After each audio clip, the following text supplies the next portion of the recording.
잠언 13장 19절부터 25절까지 제가 읽습니다. 소원을 성취하면 마음에 달아도 미련한 자는 악에서 떠나기를 싫어하느니라. 지혜로운 자와 동행하면 지혜를 얻고 미련한 자와 사귀면 해를 받느니라. 재앙은 죄인을 따르고 선한 보응은 의인에게 이르느니라. 선인은 그 산업을 자자손손에게 끼쳐도 죄인의 재물은 의인을 위하여 쌓이느니라. 가난한 자는 밭을 경작함으로 양식이 많아지거늘 혹 불의로 인하여 가산을 탕폐하는 자가 있느니라. 초다를 참아 못하는 자는 그 자식을 미워함이라. 자식을 사랑하는 자는 근실이 징계하느니라. 의인은 포식하여도 악인의 배는 줄이느니라. 아멘. 19절 소원을 성취하면 마음에 달아도 미련한 자는 악에서 떠나기를 싫어하느니라. 잠언의 많은 말씀은 한 절에 있어서 대꾸를 이룹니다. 상반절, 하반절 그러면 대꾸를 이루기 때문에 우리가 잠언을 이해할 때에 우리가 이해하고 해석한 것이 대꾸를 이루는 의미, 다시 말하면 상반되거나 연결되거나 하는 의미상의 연결이 빈약하거나 잘 되지 않으면 상반절이든 하반절이든 우리가 잘못 이해하거나 미흡한 이해를 했다. 그렇게 보시는 것이 옳습니다. 상반절과 하반절이 대꾸를 이루는 것은 상호 관련성 가운데 대꾸를 이루는 것이지 상반절과 하반절을 전혀 다른 말씀을 붙여서 연결해 놓은 것은 아닙니다. 그렇다면 절이 바뀌겠지요.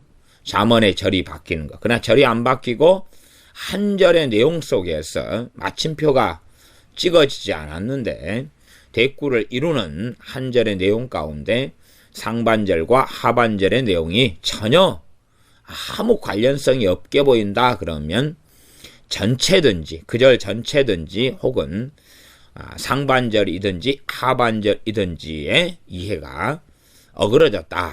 그렇게 보는 것이 타당하다. 그 말씀을 드립니다. 그런 관점에서 19절을 보면 소원을 성취하면 마음에 달아도 미련한 자는 악에서 떠나기를 싫어하느니라. 그러면 개역성경상으로 볼 때에 소원을 성취하면 마음에 달아도 소원 성취가 되면 마음이 달다. 그 말은 마음이 기쁘다, 즐겁다 그 말입니다. 소원이 이루어지면 마음이 기쁘지요. 어떤 운동선수가 올림픽에 금메달을 따기를 그렇게 원하면서 노력하고 수고했다가 금메달을 따게 되니까 얼마나 마음에 기쁘겠습니까? 학생들이 좋은 성적을 거두기 위하여 열심히 공부를 했는데 시험 성적 결과 상당히 좋은 성적이 나왔다. 얼마나 마음이 달겠느냐? 마음이 즐겁고 기쁘겠는가? 그까지는 이제 우리가 이해할 수 있다고 합시다. 그 다음 미련한 자는 악에서 떠나기를 싫어하느니라. 미련한 사람은 악에서 떠나기를 싫어하지. 그게 진짜 미련이지. 그러지 미련한 사람이 진리로 살기를 원하고 선하게 하나님 말씀에 따른 의롭게 살기를 원한다면 그는 미련한 사람에서 지혜로운 사람으로 터닝하는 것이지. 옳지. 그런데 이제 19절 상반절 하반절이 보니까 연결이 너무 약하다 그 말이에요. 아무 관련이 없게끔 보여요. 그러면 미련한 사람은 악에서 떠나기를 싫어한다. 이까지는 이제 우리가 많은 경우 이해를 하고 상반절에 소원을 성취한 마음에 달다. 그러면 일반적인 마음의 소원이 이루어진 거라기보다도 하반절에 있는 미련한 자가 가지는 소원 성취의 개념과 연결시키면 좀 더 바르게 이해하는데 접근하기가 쉽게 되겠습니다. 이 악한 사람들이 왜 악에서 떠나기를 싫어하느냐 하면 마음에 원하는 것을 이루기 때문에 그렇지. 말하자면 마음의 소원을 성취한다. 그럴 때 소원이 진리적으로 또한 성경적으로 하나님 앞에서 의로운 그런 것을만을 이야기하는 게 아닙니다. 일상적인 이야기죠. 그 가운데 이제 옳고 그름을 딱히 구별할 수 없는 것, 아이들이 공부하는데 좋은 성적을 거두기를 원한다. 그런 소원이 있는데 공부를 전혀 안 하고 그 소원을 이루려면 뭐 하면 됩니까? 컨닝하면 되겠죠. 훔쳐보고 하는 잘못된 방법을 쓰면 될 것 아닙니까? 그래 소원을 성취한다면 아니 어떤 아이는 시험 공부를 위해서 한 달간 그렇게 수고했는데 한 아이는 이 컨닝 페이퍼를 만들어 가지고 그냥 몇 시간의 수고만으로도 비슷한 성적을 거두었다. 그러면 누가 수고하고 누가 고생하고 누가 애를 쓰겠느냐 그 말이에요. 다 어느 정도까지의 재산을 모으기를 많은 사람이 원합니다. 그 재산을 모으기 위해서는 월급을 받아서 적금도 넣고 보험도 넣고 저축도 하면서 좀 덜 쓰고 덜 먹고 덜 누리고 그렇게 해야지 어느 시간이 지나가서 필요한 정도의 마음이 자기가 소원하는 정도의 돈을 모으게 될 것입니다. 그런데 쓸 거 다 쓰고 놀 거 다 놀고 싶어 하죠. 그리고 이제 말을 들어보니까 어떤 사람이 은행에서 융자를 한 1억을 받아가지고 주식에 투자를 했는데 한 석 달 만에 1억이 2억이 되었다. 그 소문을 듣는다 그 말이에요. 그러면 그런 사람은 자기가 버는 돈은 쓸 거 다 쓰고 먹고 다 놀고 허황된 거에 빠져가지고 그런 것을 추구하게 될 것입니다.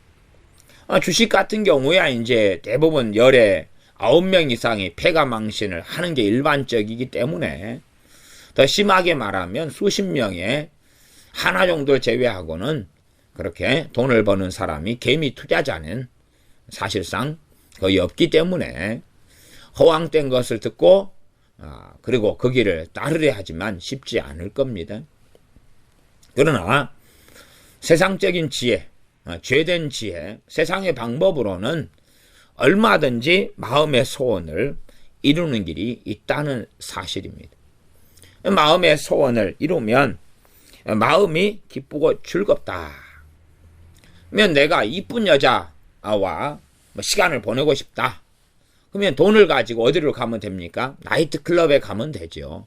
물론 얼굴이 무기고 몸이 방패인 경우는 나이트클럽에 경비를 서는 사람에 걸려서 쫓겨날지 모르지만 그까지 되지 않고 평범하다 해도 돈만 가지면 최고급 손님 VIP로 대접받습니다. 그렇게 해서 이 나이트클럽에 근무하는 종업원의 안내를 받아서 돈만 잘 쓴다면 소위 말하면 킹카들과 부킹도 하면서 즐거운 시간을 보낼 수 있다. 마음에 뭐가 생깁니까? 자신의 쾌락으로 인한 기쁨과 즐거움이 생긴다. 영화 매니아다. 그러면 영화 매니아는 새로운 영화가 나오기를 고대하고 기다립니다. 왜요? 영화를 볼 때 카타르시스가 있고 마음의 기쁨이 있고 즐거움이 있기 때문에 그렇죠. 그래서 이 마음의 소원이 계속하여 새로운 영화는 나오고 만들어지기 때문에 돈만 있으면 이 마음의 소원을 성취하게 되어지죠. 마음의 기쁨이 생기죠. 그렇기 때문에 그것이 악이라 해도 거기서 떠나기를 싫어한다 하는 것입니다. 그러니 사람들이 이 땅의 세상에서 자신의 소원이 과연 어떠한 소원인가? 선한 소원을 가지고 있고 참으로 내가 덜 마시고 덜 먹더라도 하나님 말씀대로 의롭게 살기를 원하고 세상에서 때론 멸시받고 천대받는다 할지라도 주님을 따르는 좁은 길을 걸어가기 원하는 사람들은 악에서 떠나는 삶의 여정에 들어가게 됩니다. 그러나 자신의 소원이 하나님 없는 소원, 진리의 길을 걷지 않는 소원, 의인은 고난이 많다 하는 말씀처럼 하나님의 말씀대로 살고 따르는 길은 대다수의 사람들, 또한 일반적인 세상 사람들은 좋아하고 원하지 않고 기뻐하지 않습니다. 내가 안 믿는 사람과 함께 가정생활 혹은 부부생활을 하고 살아간다면 주일날이 되고 주말이 되면 안 믿는 사람은 여행 가고 가족과 안에 단란한 시간을 보내기를 원할 겁니다. 그러나 주님을 섬기는 사람은 주말이 되면 더 많은 시간을 주님과 함께 보내기를 원하고 더 예배하고 더 기도하고 더 하나님의 말씀을 묵상하고 상고하기를 원하며 남는 여유 있는 시간에 하나님 앞에 머물러 있기를 원할 겁니다. 추석 때나 휴가 기간이 되면 세상 사람은 해외여행을 가기를 원하고 또한 더 좋은 즐거움을 세상에서 얻기를 원할 거고 주님의 사람은 그런 휴가가 되면 이때 내가 성경을 1독 2독을 이 휴가를 통해서 해야 되겠다. 하나님 말씀을 깊이 있게 묵상해야 되겠다. 또 이 휴가 기간을 이용해서 내가 금식 기도하면서 하나님의 말씀 묵상하면서 하나님 앞에 머물러야 되겠다. 이렇게 하겠지요. 그렇기 때문에 세상 사람들의 경우는 그 마음의 소원 자체가 세상적이고 정욕적이고 욕심적이고 쾌락적일 수밖에 없습니다. 물론 겉으로 볼 때 가족 간에 단란하게 가족 간에 행복하게 보내고 싶다 라는 소원일지 몰라도 하나님은 빠진 소원인 경우가 일반적이지요. 그런 사람들이 그 소원이 마음에 이루어진다 그럴 때에 이 악에서 떠나기를 싫어할 수밖에 없는 것입니다. 믿는 사람은 악에서 떠나기를 싫어하는데 자기가 원하는 소원들이 세상적인 방법들로 때마다 경험되거나 자기가 원하는 쾌락을 얻을 수 있기 때문에 또한 세상에서 쾌락을 통하여 얻는 행복을 부분적으로라도 얻을 수 있기 때문에 그러합니다. 여기서 19절에 믿는 자라 그 말을 히브리어로 보면 크실림이라는 단어입니다. 크실림. 일반적으로 어리석은 자로 되어 있는 히브리어는 에빌림이라는 단어입니다. 크실림, 에빌림. 근데 마찬가지로 일반적으로 도덕적인 결함을 가진 사람을 크실림 혹은 에빌림 그럽니다. 크실림은 믿는 자, 믿는 사람, 에빌림은 어리석은 자, 어리석은 사람을 이야기하고 내용상은 유사한 말이다. 그 말이죠. 도덕적 결함. 그러면 도덕적이다는 근거는 사실은 하나님 말씀을 기준으로 삼는 것이지 세상 사람들의 도덕의 기준이 아닙니다. 다시 말하면 죄인된 죄악된 삶을 살고 하나님 말씀의 기준으로 살기보다는 이 자기 마음대로 정욕적으로 쾌락적으로 하나님 없는 자기 중심의 삶을 사는 사람을 크실림, 에빌림, 믿는 자, 어리석은 자라 이렇게 이해할 수 있겠습니다.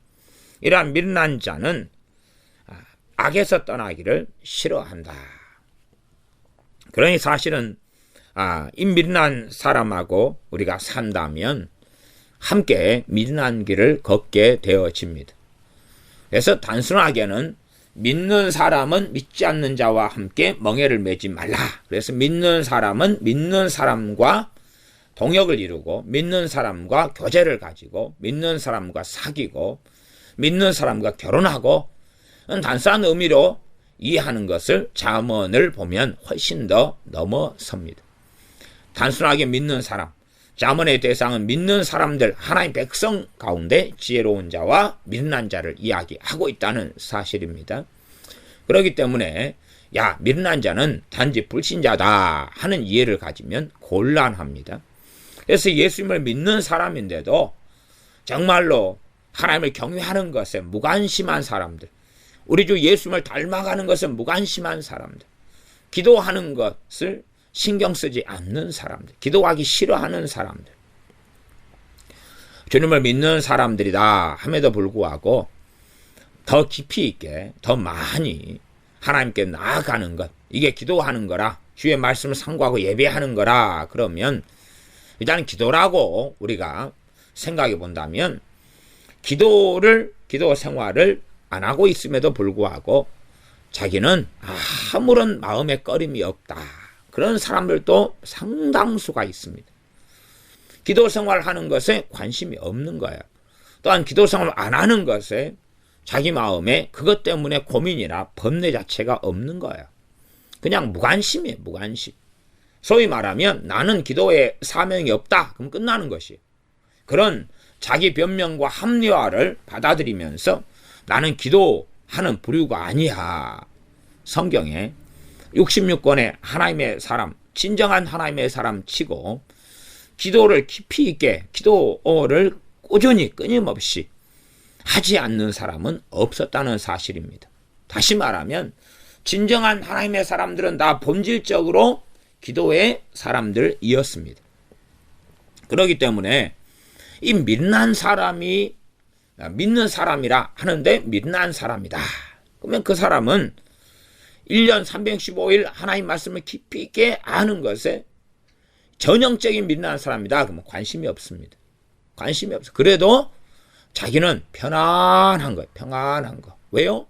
하나님을 알고 하나님과 함께 살아나가는 것에서 행복을 누리기보다는 세상에서 행복을 누리는 믿는 자라면 하나님을 믿는다 하지만 하나님 앞에 시간을 보내는 기도와 말씀, 한 진실한 예배는 별로 관심이 없고, 나아가서 성령님의 역사하심, 성령님의 인도하심, 성령님의 이끄심, 성령님의 충만케 하심 등에는 무관심해요.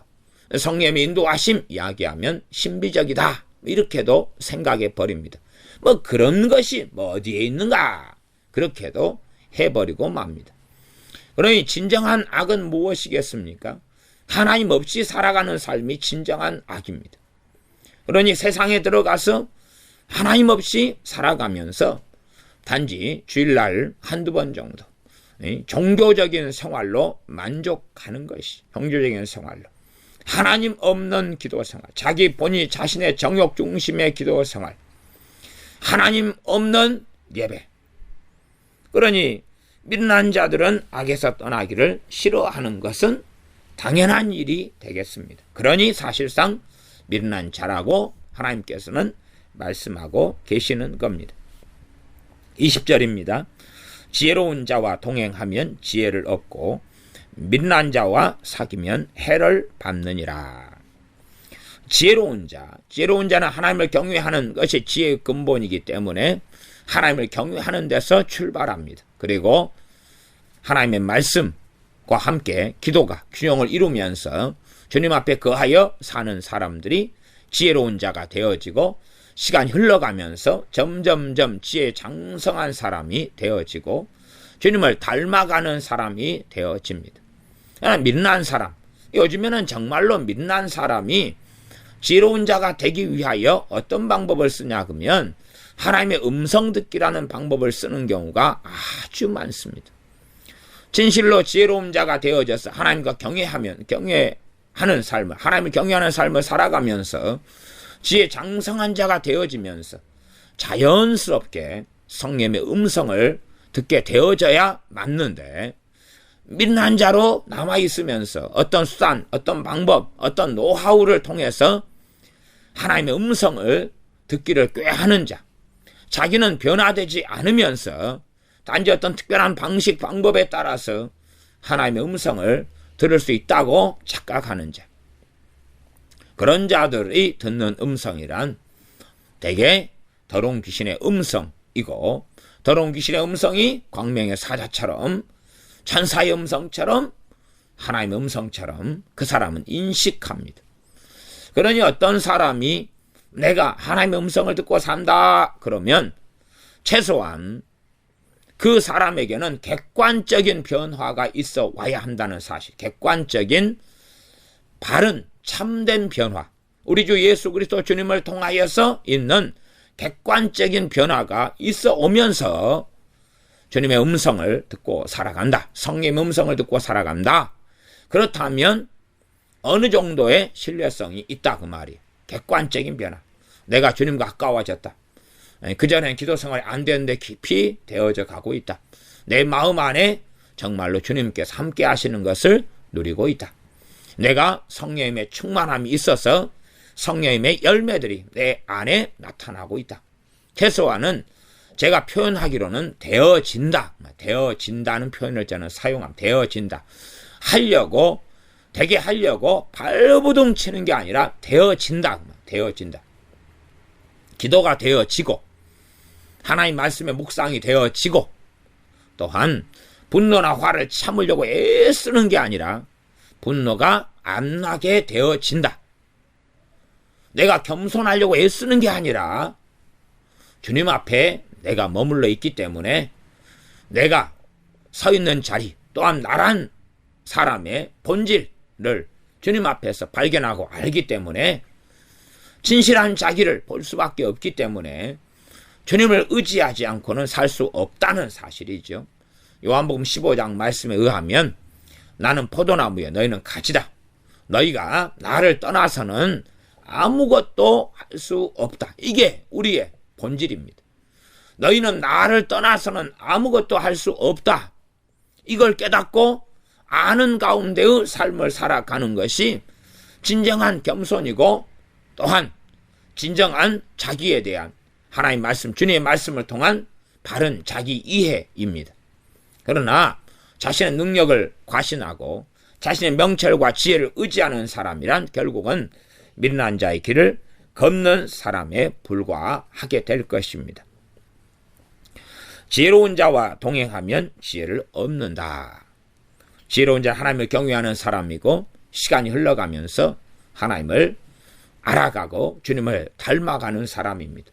기도와 말씀의 균형을 이루는 가운데 말씀 없는 기도 없고 기도 없는 말씀 없는 그러한 기도를 통하여 주님이 역사하시고 성령 역사하시고 말씀을 통한 믿음을 통하여 주님 역사하시고 성령 역사하시는 기도와 말씀에 함께 가는 신앙의 여정이 흐른 다음에 기도가 깊어지고 더불어서 하나님을 아는 말씀의 풍성함도 함께 있는 사람.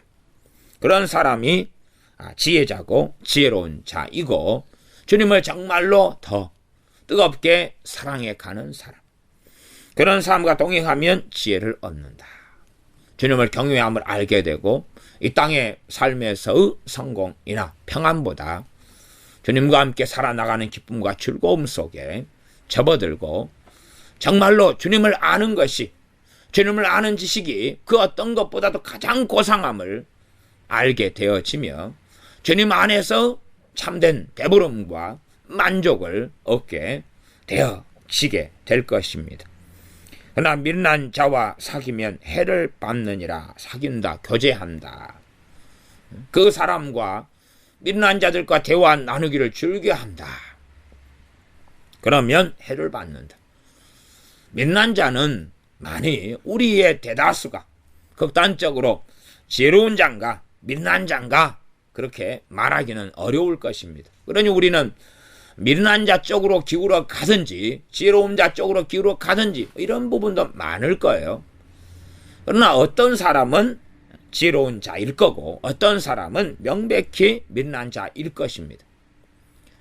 그러니 이제 이 성경에서 하나님께서는 악인과 죄인, 악인과 의인 이렇게 말씀으로 구분되지만 미련한 자와 지혜로운 자 그러면 우리 편에서는 우리는 지혜로운 자가 될 수도 있고 미련한 자가 될 수도 있는 거죠. 이 양기로 속에서 살아가는 우리다면 우리가 지혜로운 자와 함께하고 동행하면 지혜를 얻어서 지혜로운 자가 되어져 갈 거고 미련한 자와 사귀고 함께하면 해를 받고 그 해의 첫 번째는 우리도 유유상종이라고 또한 청출어람이라고 지혜로 미련한 자와 함께 살면서 미련한 자가 되어질 거고 더 미련한 자도 충분히 되어진다는 사실입니다. 바리새인들이 온 천하를 다니며 교인 하나를 얻어가지고 자기보다 더 악한 지옥 자식으로 만들고 있다고 만들었다고 주님께서 말씀하시는 것처럼 어떤 미련한 자와 함께 사귀어서 그보다 청출어람 청어람 더 미련한 자가 되어지고 나올 수도 있습니다. 또한 그 미련한 자를 통하여서 해를 받지요. 물론 그 미련한 자에 대해서 정말 감사하고 정말 환호할 수도 있겠습니다. 그러지 않겠습니까? 어떤 미련한 자가 마약을 하는데 나도 마약을 배웠습니다. 미련한 자가 내가 돈이 떨어져 마약을 못 사는데 마약 살 돈을 줬다면 얼마나 감사하겠습니까? 소위 말하면 술꾼이 있다. 뭐 어떤 미련한 자 술꾼이 돈이 많은 술꾼이라요.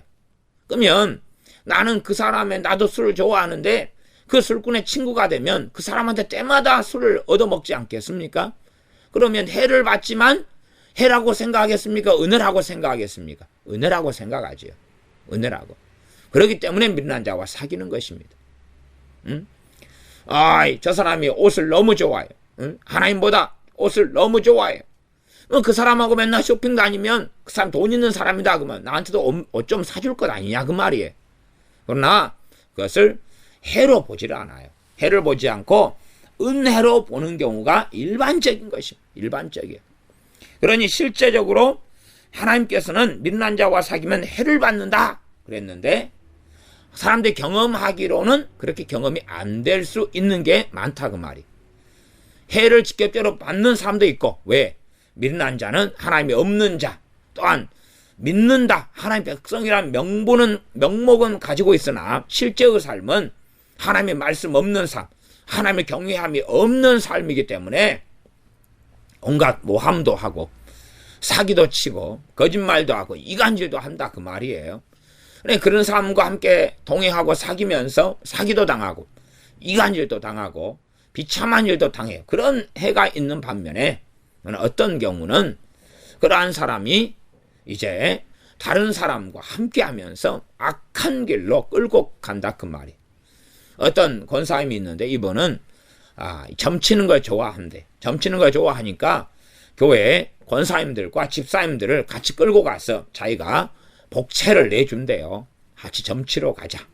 그래서 같이 점치러 다닌대요. 그런 사람들이 한국 교회는 굉장히 많다는 이야기를 듣습니다.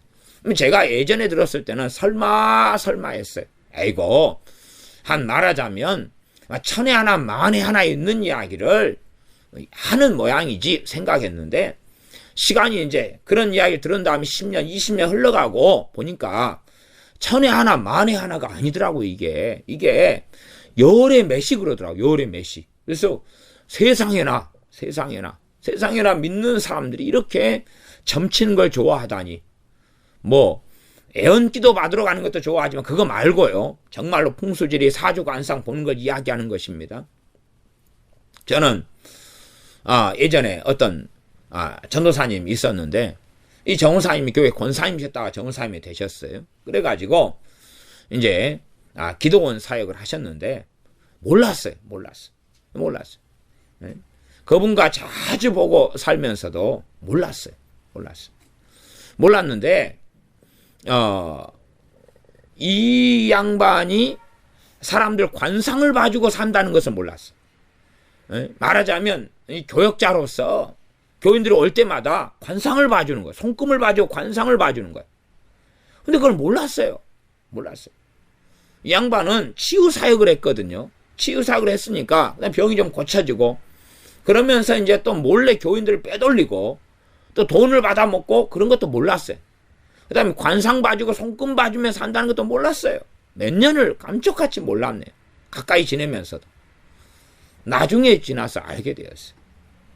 그러니까 그런 양반들은 자기가 신앙 연수도 수십 년이고 권사생활 하다가 하나님 일 하고 싶어서 신학교 나와서 주의 종으로 전도사로 살고 그러면서 관상을 봐주고 손금을 봐주는 게 이상한 일이 아닌 거예요. 저는 그런 일들이 어쩌다가 있는 일인 줄 알았는데 요즘 시대에는 정말 흔한 일들이 되고 말았습니다. 미련한 자와 사귀면 해를 받는다.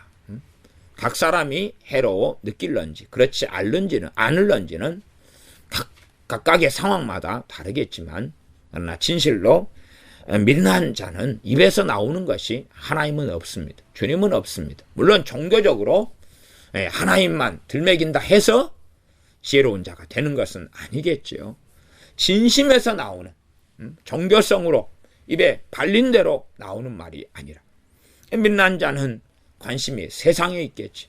관심이 자신의 행복과 만족에 있겠죠. 먹고 마시고 즐기고 누리는 게 있겠지.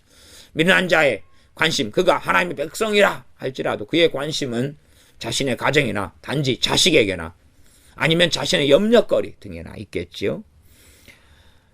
그래서 지혜로운 자와 동행하며 지혜를 얻고 미련한 자와 사귀면 해를 받는다 말씀합니다. 21절 재앙은 죄인을 따르고 선한 보응은 의인에게 이르느니라.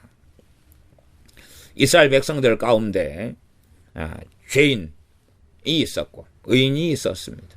똑같이 하나님의 말씀을 듣고 배우지만 하나님의 말씀에 관심이 없는 죄인들, 그리고 자신의 길을 버리지 않는 사람들. 물론 정말로 우리가 의롭게 살아가는데, 하나님 말씀대로 살아가는 데는 오랜 여정의 시간이 걸리고, 때로는 우리가 어떤 부분은 순종이 되어져 가지만 어떤 많은 부분은 아직은 죄를 짓고 있는 영역도 많이 존재합니다. 그게 우리의 실제적인 삶이지요. 그러나 우리가 주님 앞에서 말씀대로 살아가려는 마음이나 의식 자체가 없다면, 그런 열망이 없다면 당연히 그 사람은 명목상 하나님 백성일 수 있으나 그는 죄인으로 머물고 많은 사람입니다. 그런 사람에게 재앙이 따른다고 말씀합니다. 재앙이 따른다. 그러니 어떤 고난은 필연적인 고난도 있고, 또한 연단시키기 위한 하나님께로부터 온 고난도 있고, 의롭게 살기 위해서 생기는 그리스도를 위한 능력을 받는 고난도 있고, 고난의 종류는 정말로 많습니다. 그러나 이 재앙을 이야기할 때 재앙은 고난하고는 상당히 다릅니다. 상당히 달라요. 재앙은 죄인을 따른다. 그러니 이 하나님을 믿는다고 하지만 사실은 하나님에게서 마음이 떠난 사람들은 재앙이다. 그럼 일반적인 재앙의 첫 번째는 병입니다. 병이에요. 그러면 그 사람의 육신에 끊임없이 질병이 찾아옵니다. 하나 지나고 하나 오고, 하나 지나가 하나 오고, 나아가서 병의 치유를 제대로 경험하지 못합니다. 심지어 병 고치는 은사 가진 사람 등을 통하여 치유 기도를 받아도 잠깐은 치료되지만, 그러나 다음날 되면 제자리. 잠깐은 치유돼서 3일은 가지만 3일 지난 다음엔 제자리. 한 달은 치유돼서 괜찮지만 한 달 지난 다음엔 제자리. 그런 사람들도 많이 있습니다. 그러나 그런 사람들이 자신이 죄인의 길에서 돌이키려고 하지 않습니다. 그거는 마음이 없어요. 마음이 없고 자기의 삶은 지금 상태에서 그대로 유지하려고 그럽니다. 그러면서 더 많은 행복, 더 많은 복지, 건강, 즐거움을 얻기를 원합니다. 자신이 주님 앞에서 변화되려는 끊임없는 각고의 노력이나, 물론 노력만으로 되는 게 아니라 은혜로 됩니다만은, 그럼에도 하나님 앞에서 우리의 진심을 보여야 될 때는 많이 있습니다. 자신이 변화되어야 되고 하나님 말씀, 하나님을 기쁘시게 해야 된다는 그 소원, 그 열망, 진실한 소원은 없고, 단지 그냥 나는 하나님을 믿었으니까 끝, 나는 예수님을 영접했으니까 끝, 그리고 세상 사람과 같은 마음, 같은 말, 같은 생각, 같은 사는 이유, 같은 삶만을 끊임없이 반복한 채 살아가고, 그런 사람에게는 재앙이 따른다. 그러면 이 말씀이 죄인이 말하자면 하나님을 믿는 백성, 이스라엘이든 이방인이었다가 하나님을 믿는 백성이 되었던 신자, 그리스도인, 교인이라 할지라도, 세상 사람들이라 할지라도 다 해당되는 말씀은 당연히 됩니다. 그러나 그 가운데 핵심은 지금 하나님 백성이라고 일컬어지는 사람들에 대한 것이 핵심으로 이해해야 됩니다. 잠언은 세상 사람 불신자는 읽지 않습니다. 잠언은 이스라엘 백성이 들었던 하나님의 말씀이지, 이방 사람들에게, 아람 사람, 블레셋 사람, 또한 이집트, 애굽 사람에게 선포되었던 말씀이 아니란 사실이에요. 동일하게 이 잠언의 말씀은 하나님의 백성에게 선포되는 말씀이지, 길거리에 나가가지고 길 지나가는 이 세상 사람 아무나 붙잡고 전해지는 말씀이 결코 아닙니다. 아니에요. 그러니 성경을 편의적으로 읽어서 이건 좋은 말씀이니까 이 잠언의 말씀은 나에게 해당. 안 좋은 말씀이니까 이것은 불신자 세상 사람에게 해당. 그렇게 생각하면 절대 안 된다고 말씀드려오고 있습니다. 재앙은 죄인을 따른다. 그러니 어떤 사람이 정말로 하나님을 경외하는 길의 여정 속에 살아가지 않으면 첫째는 그 사람에게 질병은 계속하여 악순환의 고리 가운데 들어갈 것이고 몸은 계속하여 약해져 갈 것이고 또한 사탄의 공격은 끊임없이 일어날 것이고 또한 그가 하는 모든 일이 망해갈 것입니다. 그가 하는 모든 일이 무너져 갈 것이고 그가 원했던 소원들은 세상 속에서는 얼마 어떻게 쾌락적으로 성취될는지 몰라도 하나님으로부터 발언되어서는 이루어지지 않을 거다 하는 것입니다. 그러니 재앙은 죄인을 따릅니다. 선한 보응은 의인에게 이르느니라. 선한 보응은 좋은 보상을 이야기합니다. 좋은 보상.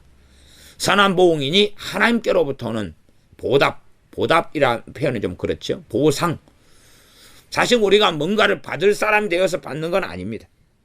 하나님의 은혜로서 오는 것이 보응입니다. 그런데 선한 보응, 보응은 주로 안 좋은 쪽에서 주로 쓰이는 단어인데 여기는 선한이라는 수식어를 붙여서 좋은 쪽으로 사용한 보응이 됩니다. 그래서 하나님께로부터는 보상, 상이다 그 말, 상을 받는데 다시 말하면 복을 받는데 의인에게 이것이 온다 말씀합니다. 의인에게 온다.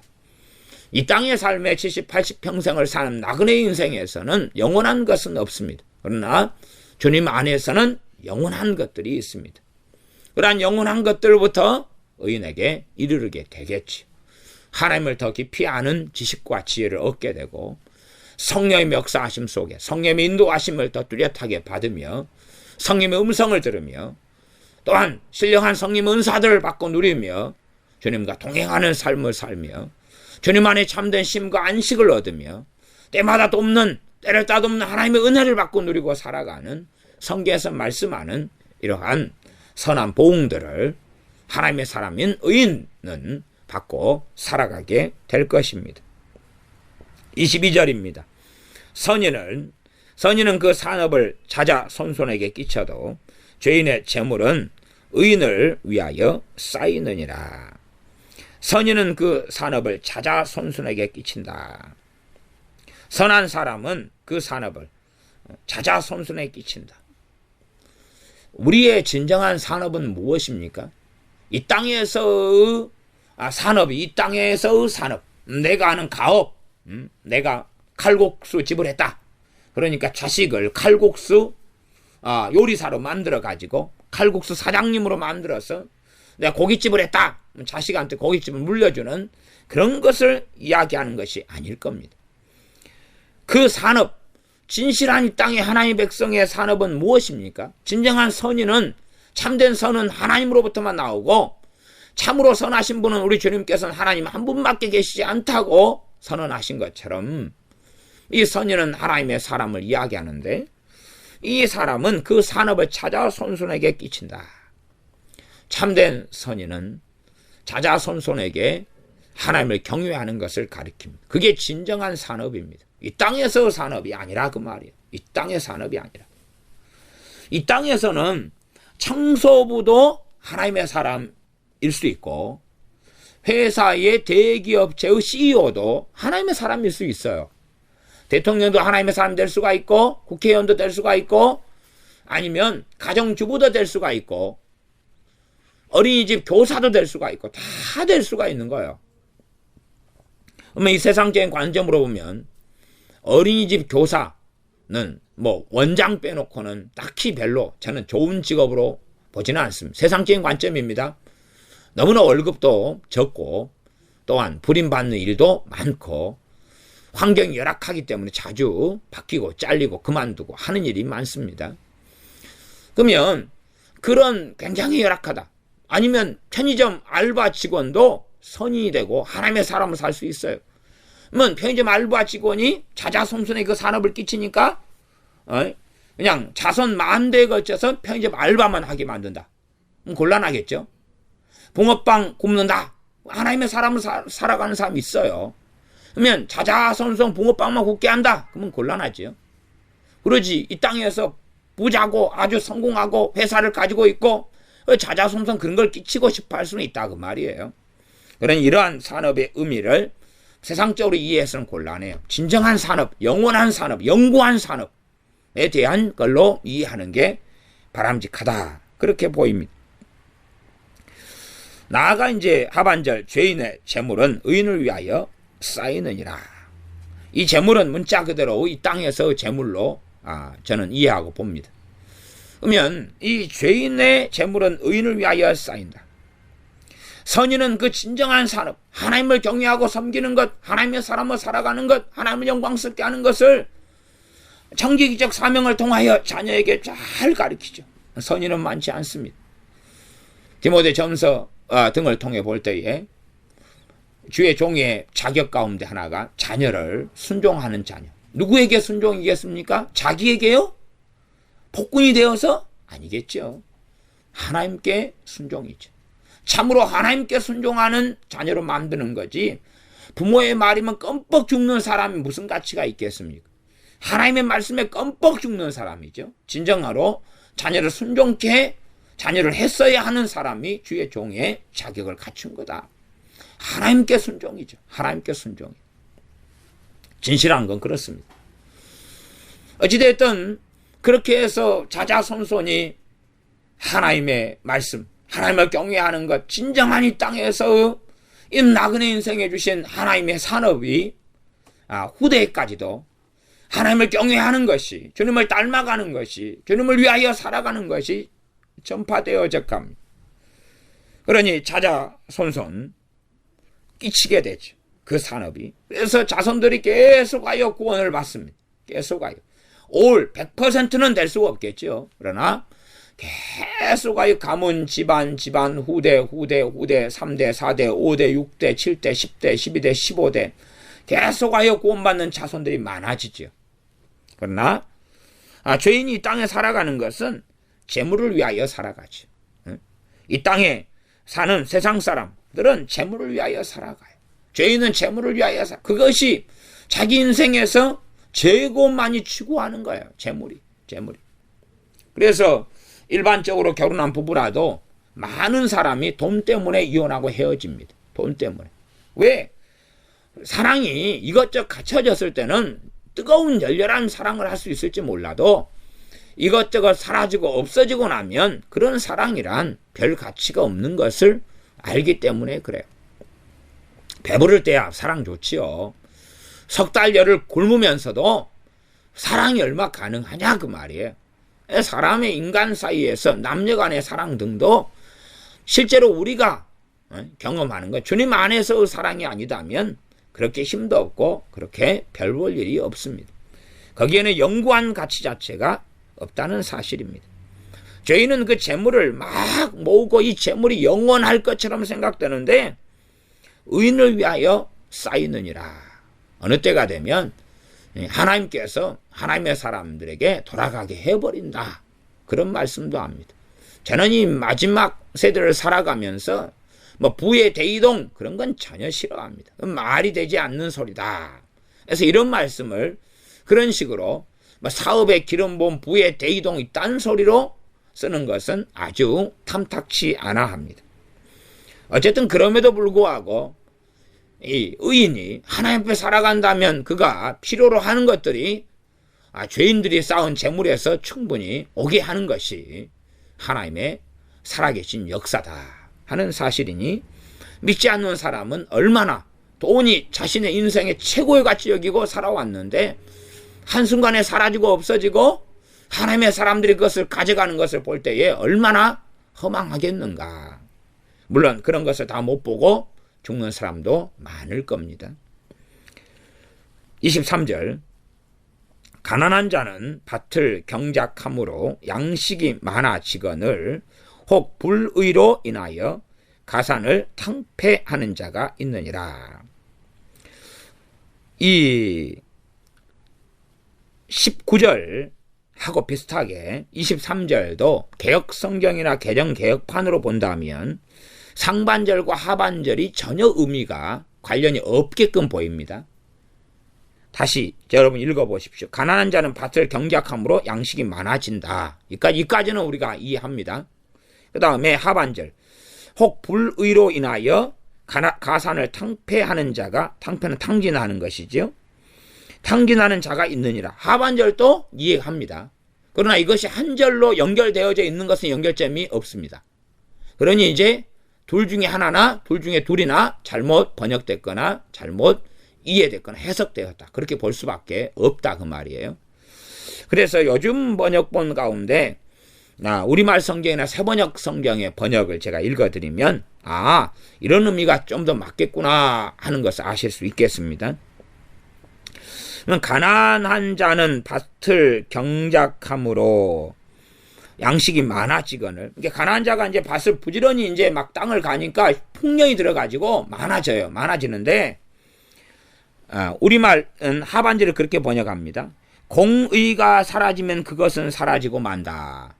가난한 사람이 좀 열심히 일해가지고 밭에서 소출을 많이 내가지고 좀 잘 살아보려고 그랬더니 이 공의가 사라진다. 그러면 권력자들이 세금을 갖다 50% 매겨버리고, 그러니까 이제 가난한 자들이 좀 먹고 살만해질 수가 없어진다 그 말이에요. 노력해가지고 이번에 세금을 한 20% 떼고 나면 80%가 남아가지고 얘 공부도 좀 시키고 그래야지 했는데 풍년이 들었는데 이 공의가 사라져, 불의가 많아져, 세상 악이 많아지니까 전쟁도 해야 되겠지요.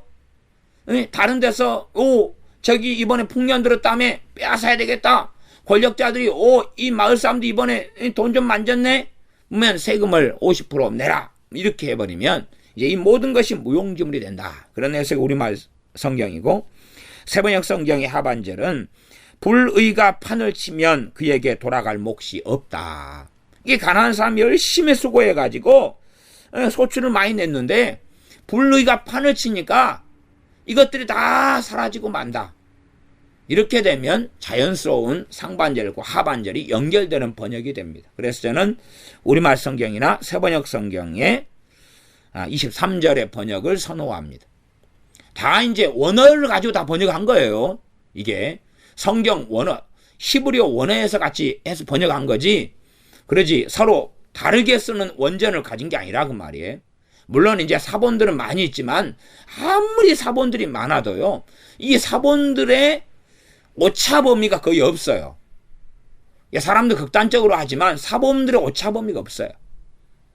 예를 들어 킹게임스 버전 같은 경우는 좋은 번역도 많지만 조잡한 번역도 굉장히 많아요. 동물 같은 경우는 틀린 경우도 아주 많고 조잡한 번역이 굉장히 많아요. 그런데 킹게임스 버전 극단적 예찬론자들, 그래서 이단 성경으로 빠지는 사람들, 이런 사람들은 왜 없음이라고 개혁성경에 해놨는데 자기들은 그대로 있습니다. 이 구절이 있다. 그런 구절들이 있으나 사실은 없음이나 있음이나 차이가 없어요. 왜냐하면 다른 복음서 다른 본문에 없음이라고 해도 다 있거든요. 다 반복되어져 있어요. 그냥 전혀 성경 66권에 못 찾는 구절로 없음이라 한 게 아니에요. 근데 왜 없음이라 그랬냐? 그러면 킹게임스 번역같이 메꿔 넣을 수 있어요. 그러나 사본이 있는데, 사본이 예를 들어서 막 300개가 있다. 그 가운데 그걸 메꿔 넣은 사본이 한 20개다. 그리고 280개는 그게 없다. 그럴 때 어디를 따라가겠냐 그 말이에요. 그러니 이제 없으면 해놓고 이것에 다른 사본에는 이렇게 나왔다. 그렇지만 다른 복음서 본문에는 그게 있다 그 말이에요. 그러니 킹게임스 성경의 극단론자들은 봐봐라, 성경을 없음이라 해서 변개시켰다, 그런 정신 나간 소리를 하는데 이미 다른 성경 다른 본문에 그것이 정확하게 다 나왔다는 사실이에요. 그런 식으로 사람들은 이 어리석어져 가는 경우가 많습니다. 자, 어쨌든 23절로 가면, 그래서 가난한 자는 밭을 경작하 양식이 많아지거늘 혹 불의로 인하여 가산을 탕폐케 하는 자. 이게 가산을 그럴 때 자기 집에 망나니가 있어가지고 탕자가 있어가지고 우리가 잘못 이해를 하게 되면 자기 재산을 갖다가 탕진하는 집안에 망나니가 있을 수 있다. 그렇게 이제 생각되어질 수도 있어요. 그러면 그런 관점으로도 우리가 이해도 할 수 있어요. 첫째는 23절로 가면 가난한 사람이 밭을 경작의 양식이 많아졌어요. 갖고 좀 돈이 있을만해졌어요. 아버지가, 부모가. 근데 자식 가운데 다 말아먹어버린다, 그 말이. 이제 그렇게 돼도 자연스러워요. 자연스러워요. 그러니까 그러면은 우리말이나 새번역하고는 내용이 틀려지겠죠. 새번역이나 우리말은 관점이 말하자면 옛날 조선시대 때다. 그러면 지방의 농민들이 돈을 막 이렇게 해가지고 좀 풍년 들어서 살만해졌는데 이 공의가 사라지고 불의가 판을 친다. 그러면 일반적인 사회상으로서 번역한 거죠. 그런 관점에서 그렇게 되면 이제 사또가 이제 탐관오리가 부임해가지고 그래서 인두세를 내고 뭘 내고 그렇게 하면 세금으로 막 50% 70% 거두게 되니까 다 가난하게 된다. 이런 관점이고, 그 다음에 이 개혁성경상의 관점은 잘못 이해하면 전혀 상관성이 없게 보일 수 있어요. 그러나 바르게 이해한다면 그렇게 해가지고 가난한 자들이 정말 애쓰고 노력하고 덜 먹고 덜 마시고 해서 모아놨는데 자식놈 하나가, 자식놈 둘이가 그냥 그걸 다 자수성가 해놓은 좀 어느 정도 살만하게끔 허리 쫄라매고 부모가 해놨는데, 그런데 싹 말아먹어버리는, 또 심지어 형제가 그렇게 말아먹어버리는 그런 일도 있다. 얼마나 허무하고 허망하냐. 전체 내용은 이제 그래서 이런 일들이 인간사 속에서 벌어진다. 는 것을 이야기하고 말씀합니다. 24절. 초다를 참아 못하는 자는 그 자식을 미워함이라. 이게 사람은 왜 초다를 못합니까? 자식을 끔찍이 사랑하니까 않지요. 초달도 애가 커버려가지고는 효력도 의미도 없습니다. 그때는 때가 늦어버린 거예요. 대부분은 때가 늦어버린 거예요. 초달은 아주 어릴 때가 의미가 있어. 어릴 때가. 그런데 어릴수록 때릴 때가 어디 있어요? 해초리 뗄 때가 어디 있어요? 그러니까 어릴수록 왜 초달을 안 하냐 그러면 귀엽고 이쁘고 깜찍하니까 안 하지요. 그리고 부모는 그것을, 또 할아버지 할머니는 그것을 사랑이라고 생각한다, 그 말이. 그러나 그것은 사랑이 아니라 미워하는 거다고 말씀해요. 이게 하나님께서 보시는 거다고 스스로 생각하는 것은 너무 달라요. 스스로. 이게 자식을 최고 미워하는 부모는 어떤 부모냐 그러면 자식을 과보호하는 부모예요. 과보호. 과보호는 뭡니까? 마땅히 자식이 해야 될 것도 부모가 대신해 주는 거예요. 엄마나 할아버지, 할머니가 대신해 주는 거예요. 그래서 애들은 좋죠. 엄마 똥 마려워요. 그러면 그래 알았어? 엄마가 대신 똥 싸줄게. 응? 다 큰 애가 있어요. 다 큰 애가 엄마 똥 마려워요. 그러면 그래. 화장실이 바로 옆에가 있어도 그래? 그러면 여기 여기 물병 있네? 그럼 물병에다가 고추 내밀어. 여기다 쉬해 쉬. 그래 잘했어. 이제 자. 그러는 거지. 똥 마려워요. 그러면 신문지를 여기다 깔아요. 유튜브에도 그런 영상 나왔습니다. 어느 백화점에 애를 데려갔는데 애가 한 5살이에요. 엄마 똥 마려워요. 그러니까요. 백화점에 아마 갑질하는 여자인 모양이에요. 똥 마려워. 이거 백화점 화장실 잘 돼 있잖아요. 데려가서 똥 넣으면 되는데 거기에다가 신문지를 까는 거예요. 백화점에. 가게 앞에다가. 갖고 엉덩이 까가지고 안 깔려니까 억지로 내려가지고서 싸게 하니까 애가 이제 신경 쓰이고 스트레스 받아가지고 똥을 못 누잖아요. 그러니까 딴 사람 신경 쓰지 말고 집중해. 예? 그게 이제 유튜브에 그런 게 비슷한 게 있다고 들었어요. 그걸 이제 사람들 찍었죠. 찍어가지고 올리는 그런 거죠. 그러니까 애가 다 큰 애를 과보를 하는 거죠. 그게 뭘로 느끼는 거예요? 자기는 사랑이라고 느껴요. 그러면 과보를 하면 할수록 그 아이는 엄마 등에게 집착하고 애착할 거 아니에요. 애착하면서 문제는 그 엄마가 자기 병적인 어떤 욕구가 충족되는 거예요. 자기 존재 가치를 느끼고 자식이 집착하고 애착하기 때문에 자기가 살아있음을 느끼고 사는 이유를 거기서 발견하는 많은 사람들이 있어요. 그래서 과보를 하는데 과보는 자식을 증오하는 거예요. 죽이기로 작정한 거예요. 그래서 과보는 거의 그런 경우는 치유되기가 어려워. 불가능해요. 거의 좀 불가능하다. 치유되기가 불가능하다. 그래서 과보된 자녀가 하나님을 믿게 될 수 있으나 정말로 진정한 변화로 가기는 너무 어려워요. 왜 어렵냐 그러면 하나님은 내 과거에 나를 과보했던 엄마나 할머니나 같이 나를 대우해달라. 그런 거죠. 지금 내 엄마가 이걸 해주다가 지금은 학을 떼가지고 안 한다. 왜? 과부하 한 10년 하고 15년 해보니까 이제 괴물이 나오기 시작하거든요. 그때 돼가지고 이제 이러면 안 되구나 하는데 절대 자녀는 고칠 마음이 없죠. 말을 전혀 안 듣죠. 이제 반항하고 지 멋대로 살죠. 이게 과보된 아이일수록 첫째는 미련하고 멍청합니다. 왜 미련하고 멍청합니까? 자기가 해야 될 일을 10년 동안 누가 대신해 줬어요? 부모가 대신해 줬어요. 엄마나 누가 대신해 줬어요. 그래 스스로 생각할 이유가 있습니까? 없습니까? 없죠. 없어요. 그 다음에 미련하고 멍청하거나 아니면 굉장히 사악합니다. 사악하다는 이야기는 그걸 이용해가지고 굉장히 악하게 써먹는 거예요. 엄마의 사랑을 이용하고, 이게 아이들이 태어날 때부터 좀 더 이 머리가 영민하고 영활한 똑똑한 아이들이 있어요. 종자가. 근데 그런 아이들은 사악하게 변해가요. 이게 알면서 모른 척하고 거짓말을 하고 이렇게 변해갑니다. 이용하는 악한 아이가 돼버리고 말아요. 그래서 겉으로는 똑똑하고 성격도 잘 나올 수 있는데 이제 그런 민낯하게 가는 아이와 똑똑하고 공부는 잘할 수도 있는데 굉장히 사악하게 거짓말을 밥 먹듯이 하고 부모를 이용하고, 근데 어느 때가 되면 이제 열매는 드러나기 때문에 얘하고 함께 살기 힘들다. 응? 얘하고 함께 지내기 힘들다. 그런 일이 벌어지죠. 물론 아이가 정상적으로 자르려고 하는데 부모가 과보해도 부모 자식 간의 관계는 좋게 가지 않아요. 예, 스스로 할 수 있는데 해주려는 거예요. 예? 또한 내가 알아서 하면 되는데 이걸 이렇게 하라 저렇게 하라 시켜먹는 거예요. 3살 어린아이처럼. 그러면 자녀가 그걸 원하겠느냐 그 말이에요. 독립하려고 그러는데 원하지 않겠죠. 그래도 이제 안 맞게 되어지죠. 자식에 대해서 사랑한다고 주장하고 말하고 생각하는 많은 부모가 실제로는 자식을 하나님 말씀대로 미워한다 그 말이에요. 미워한다. 하지만 자기의 육체적인 감정을 사랑하는 거예요. 육신의 정욕은 사랑하는 거예요. 난 자식을 누구보다 사랑해. 하지만 실제로는 하나님께서 보시는 평가가 성경인데 자식을 미워하는 사람입니다. 자식을 미워하는 사람은 처다를 참아 못한다. 근데 망칠 대로 자식 다 망쳐가지고 15살 됐어요. 갖고 이제 때린다 하고 바로 잡히기를 바라면 그런 사람은 변태지요. 자식이 20살이 돼가지고 걔 망나니가 됐어요. 이제 때리기 시작하면 될 거다. 그럼 말이 안 되는 거죠. 이미 기회와 때는 거의 다 지나버리고 말았다는 사실이죠.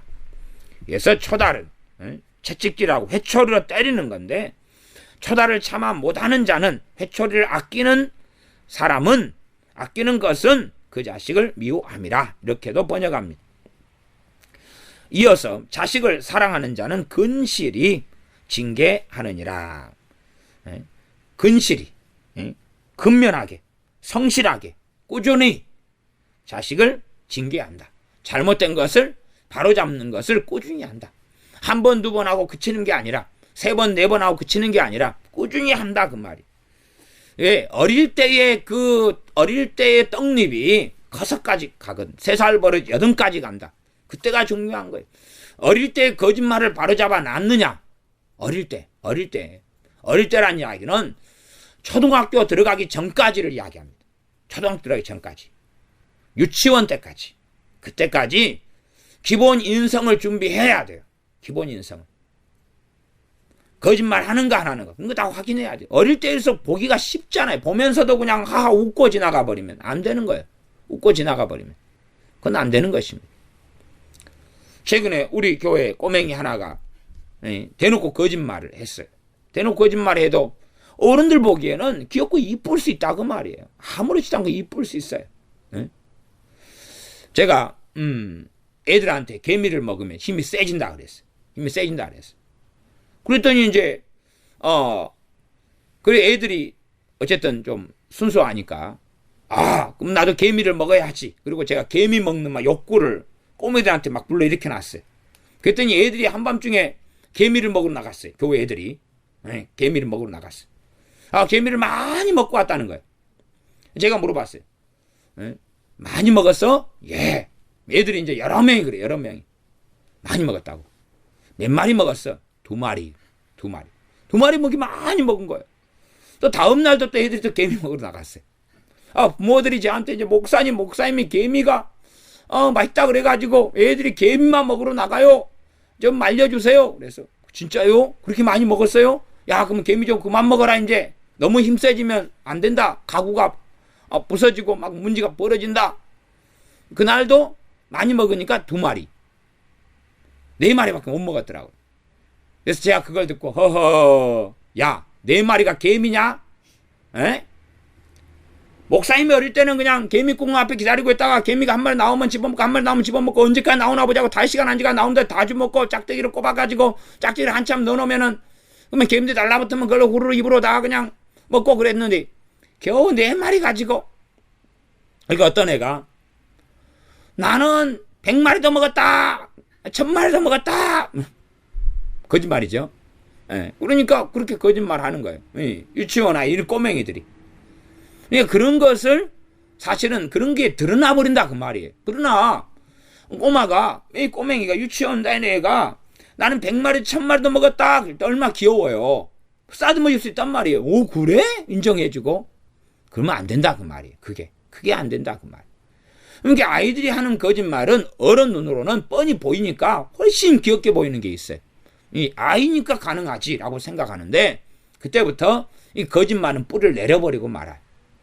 그런 것을 근실히 징계를 해줘야 되는 거예요. 근실히 책망하고 해줘야 되는데 그러면 아이는 서럽게 울거나 좋게 재미나게 지내다가 얘가 슬퍼하거나 그럴 거 아니에요. 희덕거리고 즐겁게 노는 시간은 끝나버릴 거 아니에요.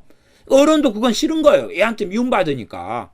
그러니까 근실히 징계하는 걸 피하는 거지. 자식을 양육하는 것이 막 영어를 잘 가르치고 수학을 잘 가르치고 이런 걸로 착각하는데 인성을 이야기하는 인성을. 하나님 말씀이야 인성. 기본적인 10계명 같은 인성을 이야기하는 거예요. 그렇게 해서 근실히 유치원 때까지 이것을 포기하지 않고 하나님 말씀에 따른 이 인격, 하나님을 섬기는 가운데 가진 신앙 인격, 하나님 말씀을 따른 윤리 이것을 잘 그렇게 근실히 해야 되는데 그 신경을 안 쓰는 거예요. 안 쓰고 먹고 싶은 거 다 사주고 가지고 놀고 싶은 거 다 가지고 놀게 하고 인형 사주고 장난감 사주고 뭐 이런 거 자동차 사주면 애들은 얼마나 좋아하는 거예요. 이게 탐욕을 막 어마어마한 욕심과 탐욕을 부추기는 거예요. 그러니까 이제 다른 집 애가 놀러 와가지고 자기 장난감 좀 가지고 놀면 울면서 제가 내 장난감 그리고 걔가 가지고 놀다가 부서뜨리면 막 엉엉 울면서 부서뜨렸어요. 그러니까 또 저쪽 엄마는 미안해하고 사줄게요. 그리고 괜찮아요. 그랬다가 그러면 엄마는 이 장난감 부서졌으니까 더 좋은 걸로 사줄게 울지 마. 그래가지고 얼마나 이기적이고 탐욕적이고 정욕적인 아이로 만들어가냐 그 말이에요. 어릴 때. 그렇고 애가 하나님의 자녀가 되기를 원해. 아니 욕심대로 다 채워주면 아무 문제가 없게 보이죠. 아무 문제가 없게 보여요. 그놓고 자기는 자녀를 근실히 징계했다고 그래. 징계할 게 없어서 못했다는 거예요. 욕심을 다 채워주는 먹고 싶은 거 다 먹이고 가지고 싶은 거 다 가지게 하고 얼러주고 그렇게 하는데 근실히 징계할 게 없죠. 그리고 아이는 이미 초등학교 지나가면 종자가 싹수가 노래져 버리는 거야. 노래져 버려요. 그게 끔찍한 일이죠. 그래서 자식을 사랑하는 자는 근실히 징계한다. 우리말 성경에는 근실이를 제때에 이렇게도 번역합니다. 자식을 사랑하는 자는 제때에 징계한다. 타임을 놓쳐버리는 게 아니에요. 놓쳐버리는 게 아니에요. 이게 9시에 KTX가 있다 그러면 9시 안까지 바쁘게 챙겨가지고 가야 되는 거예요. 늦었으면. 넘겨버려가지고 9시 반에 자다가 일어나가지고 9시에 떠났네? 지금 얼른 택시 타고 가면 잡겠다. 그럼 정신 나간 거죠. 그러니까 아이를 징계하는 게 때를 놓쳐버리면 효력은 전혀 없는 거예요. 전혀 없어요. 어릴수록 기억력이요 이 붕어보다 떨어져요. 애들이 붕어보다 떨어져가지고 2살짜리 잘못하면 거기서 책망을 해야지 거기서 훈육을 해야지 이따가 집에 가서 두고 보자 그래 보면 애만 상처만 받아요. 상처만. 왜? 붕어보다 못하기 때문에 아까 자기가 잘못한 걸 다 까먹어 버렸거든요. 근데 왜 맞아야 되는지 왜 혼나야 되는지를 모르는 거예요. 이게 좀 이제 커가지고 15살 됐다 13살 됐다 10살 됐다 그러면 알아요. 이놈아 손님도 있어가지고 이렇게 하는데 손님들 간단히 보자. 그러면 그나마 좀 알아요. 그러나 유치원생 때까지는 붕어라고 생각하면 돼. 붕어. 자리야 붕어. 붕어 IQ가 3인가 뭐 그러죠. 물론 물고기 중에서 붕어보다 떨어지는 애들도 굉장히 많습니다. 낚시를 해보면 알아요.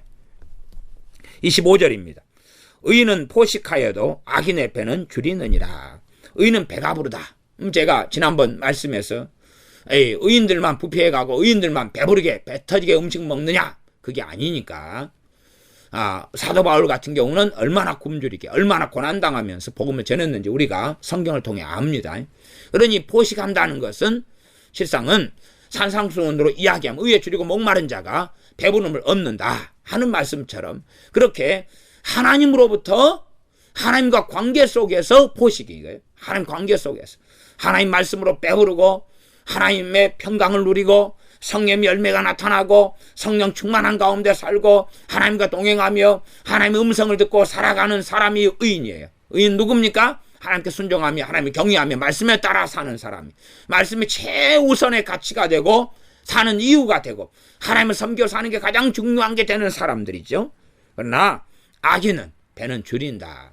악인은 세상에서 좀 누리고 살고 지금 이 악인도 지금 기본적으로는 교회 안에 있는 걸 이야기하는 것입니다. 하나의 백성 안에 명분상이든 명목상이든 간에 이런 사람은 하나님을 믿고 예배드리고 살지만 예배를 계모임으로 만들어가요. 예배를 사람 사이의 모임으로 만들어가고 시기와 다툼과 분열과 이기심, 이간질 또한 교회에 있는 많은 것들을 세상적인 것, 정욕적인 것을 바꾸어가요. 그런 사람들이 하나님으로부터 배부르게 될 수는 없다는 이야기예요.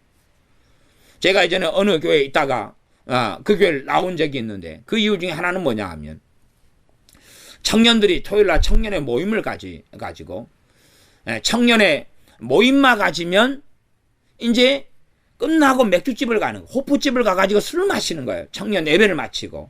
그래서 제가 불만이 있어서 담당 부목사님한테 왜 그러느냐 이걸 좀 하지 못하게 당신이 담당 부목사니까 하셔야 될 거 아니냐. 저도 이제 나이든 청년의 그 교회에 속해 있었어요.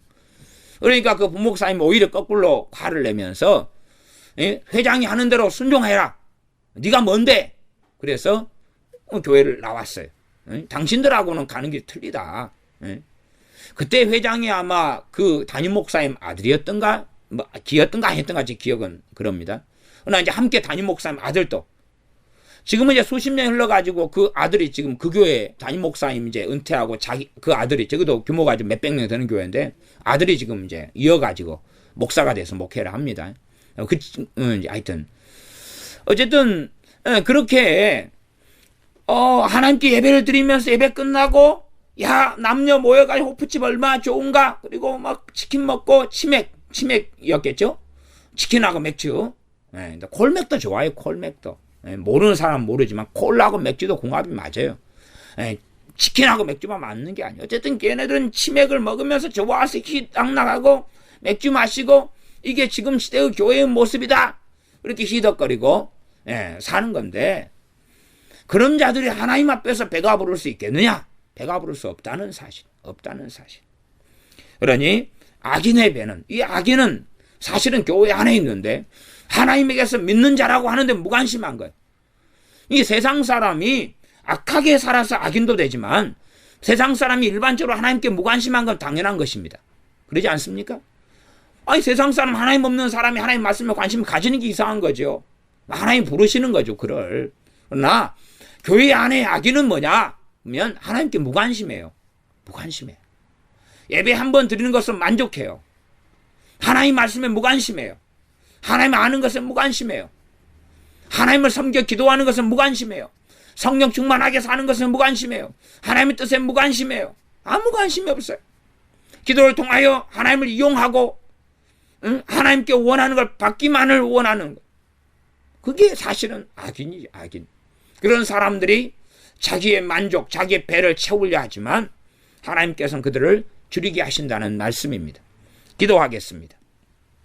아버지 하나님, 우리가 하나님 말씀 첫째는 바르게 이해하고 깨닫는 지혜와 지각을 가진 사람이 되게 하시며 우리가 미련한 자와 사귀고 동행하는 사람이 아니라 그래서 해를 받는 사람이 아니라 지혜로운 자와 동행하여 지혜를 얻는 사람들이 되게 하시며 의인의 길을 걷고 의인의 삶으로 재앙이 따르는 것이 아니라 하나님으로부터 오는 선한 보응이 선한 보상이 따르는 사람들이 되게 하시며 참된 선인 참된 의인의 길을 걸음으로 하나님을 경외하는 믿음의 유산을 찾아 손손에게 흘러내려보내는 하나님을 경외하는 사람으로 살게 하여 주시옵소서.